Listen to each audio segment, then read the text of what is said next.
Hello, YouTube. My name is Aaron, if you couldn't tell.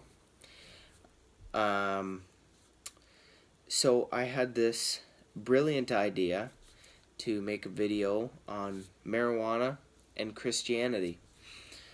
As somebody who used to smoke marijuana, there's so many lies and things you tell yourself to try to justify smoking marijuana. There's also a lot of videos online that are very on the fence about your faith, your relationship with God, and your stash of pot that you hide from your parents. And you hide it from your parents for a reason. So, I attended a Great White Throne Judgment meeting in heaven a couple days back, and an older gentleman with a big white beard asked the Lord, he said, "God, what do you think about smoking pot?" And the Lord looked and said, "I'm not sure. I've never tried it. But looking at what it's done to my children, I don't think I ever will." Haha, that was a joke. So what does the Bible say? So the Bible doesn't directly address marijuana. Well, if we go to 1 Thessalonians chapter 5 verse 6. So I'm not going to read 1 through 5, but the context, if you want the context, is the day of the Lord, talking about how the rapture can come like a thief in the night. So what does this say? 1 Thessalonians 5 verse 6. "Therefore let us not sleep as others do, but let us watch and be sober." Now if you go 2 verses after that, "But let us who are of the day be sober, putting on the breastplate of faith and love, and as a helmet the hope of salvation." If that's not enough for you, let's go to 1 Timothy verse 3, or chapter 3 verse 2. "A bishop then must be blameless, the husband of one wife, temperate, sober-minded, of good behavior, hospitable, able to teach." And if we keep going, we can go to Titus chapter 2 verse 2.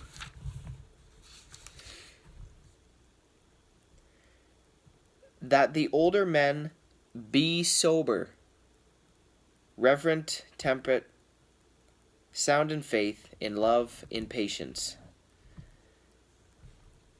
Verse 6, 4 verses after that. "Likewise, exhort the young men to be sober-minded." There's a pattern here. I hope you can figure that out. I lost my bookmark here. 1 Peter 5, chapter 5, verse 8. "Be sober, be vigilant, because your adversary, the devil, walks about like a roaring lion, seeking whom he may devour." So, the pattern, clearly if you can't tell, is be sober. Now, that's only 1, 2, 3, 4, 5, that's only 6 verses about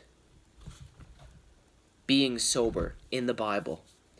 Upon my research, there was a lot more than 6. There was there must have been almost like 40 verses, if not more, about being sober.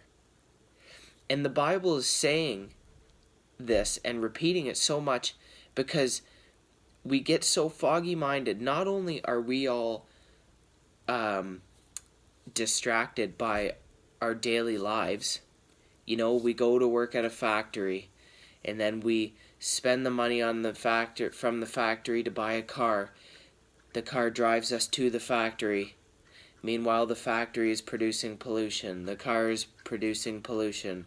We are so distracted with our lives, and all of this going on in the world, that we try to suppress it, or we try to give ourselves a valid reason to do these things like smoke pot. And it's not worth it. And not only are you trying to justify yourself, come here, give yourself a valid reason, but you're trying to give the Holy Spirit speaking to you a valid reason. But it doesn't work, because deep down in your heart that it's wrong. And it's not worth it. It really is not worth it. It's not only is it a waste of money, but it's a waste of your time. There are so many things that you could be doing rather than spending your money on food and dope and sitting on the couch for 4 hours a day, just wasting your time. The sooner you act on this situation, the sooner you tell yourself, okay, this has got to stop, enough is enough, the sooner you're going to get over it, you're going to leave it in the dust behind you. And that is the only way to do it. That's the only way to do it. Not, oh, well, maybe I'll smoke weed on the weekend, or I'll do it 2 weeks from now, or 3 weeks from now. No, drop it. Leave it. The time is right now. Put your relationship with the Lord as number one. Now, before I end this video, there's some of you that hopefully I have talked some sense into, but there are absolutely some of you that still are stubborn-minded on your stance with marijuana. So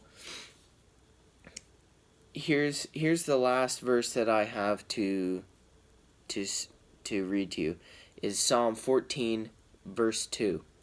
The Lord looks down from heaven upon the children of men to see if there are any who understand, who seek God.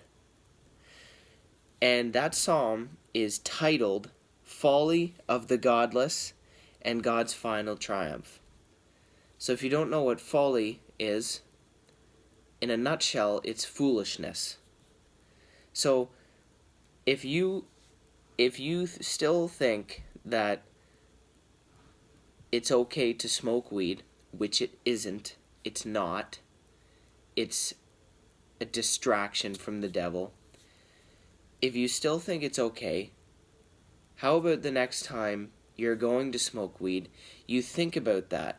You think about the Lord of this universe looking down on you and watching you, because He is. And seriously ask yourself, what would God be thinking right now? Not that we can know His thoughts, but it's a no. It's not okay. And yes, God had created the plant, but God created the plant for people that need it, people that have Crohn's, seizures, cancer, excruciating back pain, people that can't get over like dietary issues and can't eat anything, and that's who it was created for. But it was not created for somebody that's got nothing, that thinks they have nothing better to do. But really, you got lots better to do. If God's will is happening in your life, there's a reason for that, and that's because you are seeking the Lord, you are putting His relationship first, and you cannot do those two things. You cannot do those two things without having a clear mind and without staying strong in prayer. Marijuana just clouds your brain. It clouds your thoughts. And I don't think anybody can honestly say they can have a solid relationship with Jesus and smoke weed at the same time. So anyway, my phone's getting low on battery here, and before it dies and deletes all of my wonderful progress, I am gonna sign off here. And I don't care for subscribers, but I just upload these videos to preach to somebody today, to hope that somebody that needs to see these videos sees them. So if you think you know somebody that needs to see this, or wants to see this, or should see this, send it to them, and that is my goal. That is my goal. Just even reaching one person is a goal accomplished. So, God bless.